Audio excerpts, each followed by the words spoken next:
This is a story about Gelam, the creator of dugong.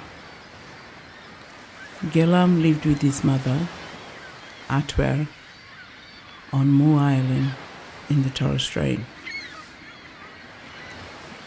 When he was a young boy, his mum made him a bow and arrow.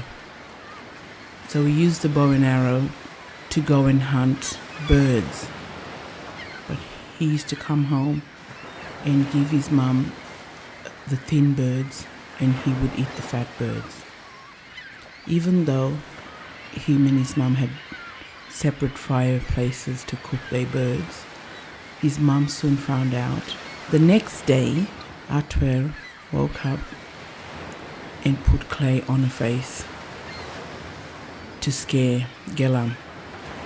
So she ran in the bush where Gelam went to hunt the birds, and she hid.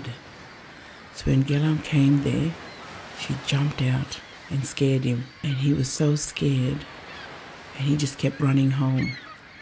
And then she waited at home for him, and when he got home, she said, "Where's the birds?" And he said, "I didn't get any birds. I got frightened by this ghost in the bush." And then one day, Gelam noticed that Atwer had clay behind her ears. So he thought to himself that his mum has been scaring him all this time. One night he went to sleep, and his father came to him in a dream. And his father told him that you have to go in the bush and find this special tree. And when you knock on the tree trunk, it'll make a certain sound, a special sound. So that's the tree trunk you need to use to make your dugong. So the next day he went and he knocked on all the trees in the bush, and he found that tree. Then he cut the tree and shaped the tree trunk into a dugong. And he put the dugong in the water, and it was just right for him to travel. So he put all the trees, the plants, and the fruit and the vegetables and the seeds and the dirt from Moore, and he placed it inside the dugong. And he called us to his mum. He said, "Mum, it's me, Gelam. I'm going away because you frightened me.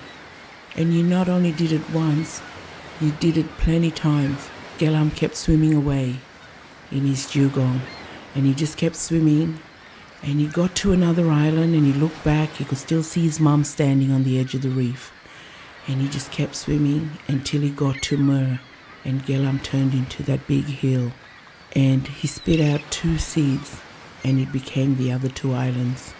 To this day, when you go to Muir, that island has plenty of food, plenty of good vegetables and fruit and good soil that Gelam took over there from Moore. When you look back to where his mum was, she turned to a rock, and the rock has 2 holes at the top where the fresh water comes through. The fresh water represents the mum's tears.